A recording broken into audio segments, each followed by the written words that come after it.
I'm going to take away the Philadelphia sports fan in me. Because I'm truly devastated to hear about Andrew Luck hanging up the cleats.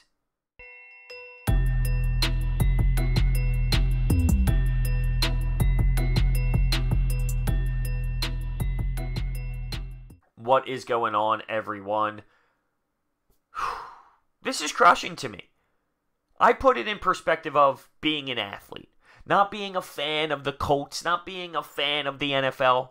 From an athlete's perspective, this is brutal to hear about. Now, before we dive into Andrew Luck retiring at the age of 29,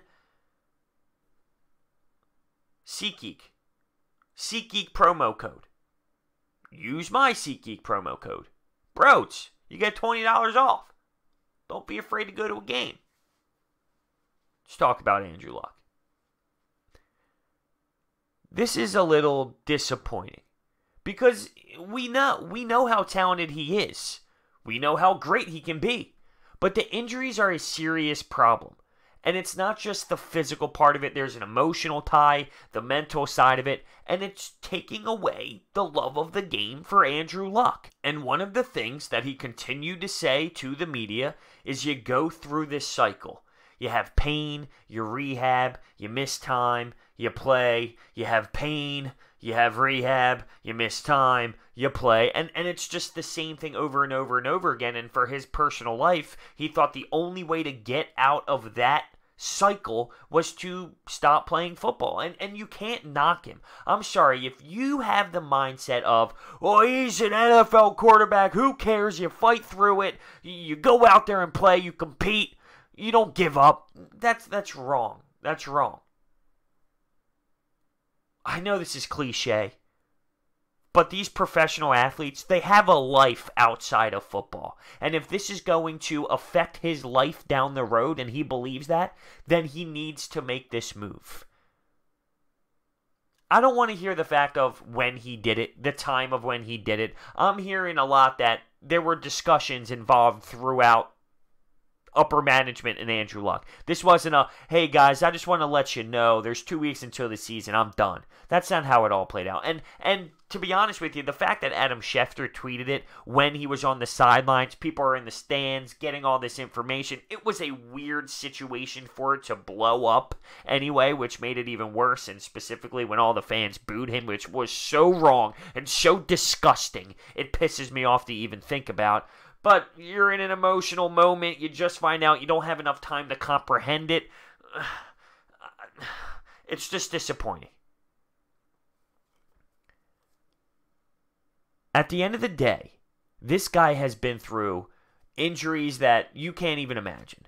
I mean, he has the torn cartilage in the ribs, partially torn abdomen. He had the kidney issue where he's peeing blood.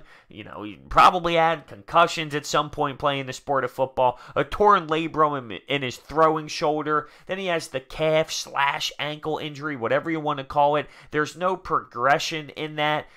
You hear that he might not be able to go for week 1 of this season. It's so much, and it's frustrating for him. And if it takes away what he loves to do because he's so stressed out about trying to be healthy, there's really no other option. Yes, he's talented. Yes, he can be elite in this league and go down as one of the greatest if he could stay healthy to play through the age of 38, 39. Absolutely. But he can't. And it's a lot for him, and he's thinking about the future, and he's stuck in this mental spot, and if he believes this is the best thing for his future and for his family, then by all means, you go out and make that decision. To think, well, he's making a lot of money, so who cares? I hate that too. I hate that too because when you are an athlete, once again, we're looking at it from an athlete's perspective. When you are an athlete and you have the type of career that he has had before the NFL, where he had this hype, he was going to be the guy. You have that type of vibe inside. I'm going to be the best. I'm going to compete. So from a competitor's perspective, it's eating Andrew Luck alive that he wasn't able to fulfill that. He doesn't sit back and say, at least I got hundreds of millions of dollars. No, he's thinking, damn, I really had something. I wish I could have stayed healthy and won championships and won Super Bowls and been the best of the best. He's not satisfied. Right? I mean, he's not satisfied. He wants to be the greatest ever. It just came down that this is how his career ended up playing out, because he even stated, this isn't the way I imagine this going. No one does. Let's be real. No athlete does. No athlete thinks, wow, when I'm 29 and I just come off of a season where I bring a young team to the playoffs, it's all going to end. No. But I respect it. I really do. It's a tough decision, and you can see all of the athletes in the league now. Shocked? Yes. But they understand. They know the brutality of the sport. They know how bad these injuries can be, how much they can linger, the way their bodies get abused every single week for years. It's easy to talk about. It's easy to do what I'm doing, talk about how brutal it is. Try experiencing it. Try experiencing it and not being able to get over the hump. Now, I know this isn't the situation that played out for Andrew Luck, but just put yourself in this position. Say you needed ankle surgery every year for 7 years straight. Once again, not saying Andrew Luck did that, but say that's you. Don't you think after the 7th ankle injury, you might think about things? Maybe address things differently? You would. That's what he's going through here. So it's a shame because he's so good. And as for the Colts organization, I think Frank Reich is outstanding. And coming from the championship with Doug Peterson, he's bringing the culture of Doug Peterson and bringing it over to the Colts. And I have a lot of good things to say about him for when he was here, and I believe that he's going to bring the same energy to the Colts organization, and it's the next man up mentality, and it's a big loss, let's not lie, it's a big loss when it comes to talent, but I don't believe it's all over, they're going to be doomed forever. You're still in good shape, you're still in good hands, you have a young team, and they're on the uprise still. They have a reasonable backup quarterback, too. It's not like you got to throw out Cody Kessler. I hate to be the guy that compares their sports experiences to professional athletes because you hear it all the time. Well, back when I played high school, we did this. Why can't the guys in the NFL do that? Well, that's great that when you were in high school, you did that, but it doesn't compare to the stress and the media and everything else that goes with the NFL. With that being said, though, I have some experiences when it comes to injuries playing college hockey. And when it comes to the psychological effects and the mental part of it, I believe that there's a similarity. It's not the same because, once again, there's more stress involved at the professional level, and there's so much more media, and people's eyes are on you way more. But when it comes to how I felt, I was a freshman playing college hockey. I made the lineup the first game of the year. I'm pumped. Then, in practice, I take a slap shot to the hand. My thumb is dangling. It's dangling off my hand. I had to get surgery. But when it came to the psychological side of it, I was depressed as hell. I would sit in my apartment, I would hang out with all the guys, and I didn't feel connected. I would go to the practice rink. We would practice. I'm sitting there watching. I'm being a locker room guy. I'm being a good teammate. I'm keeping it loose.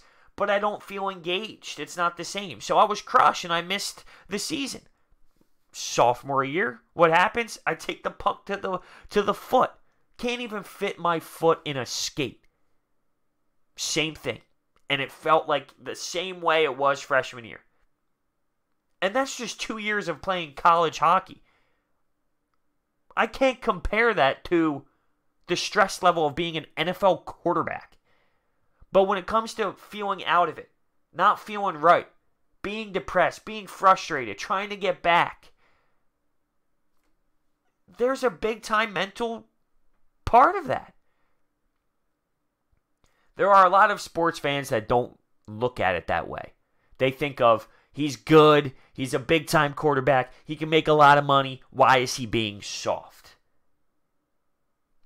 I can't go there. You have to put yourself in his shoes. Recovery, recovery, recovery, rehab, rehab, rehab, setback. Rehab, setback. You do good, you have a nice run, setback. Rehab, injury. Foot's not getting better at all. Or the ankle, the calf, whatever you want to call it. We don't know right now because it's continuing to get worse all the time. Well, it's not getting better. At some point, You say, you know what? This isn't worth it. I want my health. Once again, you see the support he's getting from all the players in the league. Not just the players in the league, the GM, the head coach, the management of the Colts. They tip their cap. They appreciate everything he's done. Put the blood, sweat, and tears in the Colts uniform and did everything he could throughout his tenure. It's a shame. It sucks.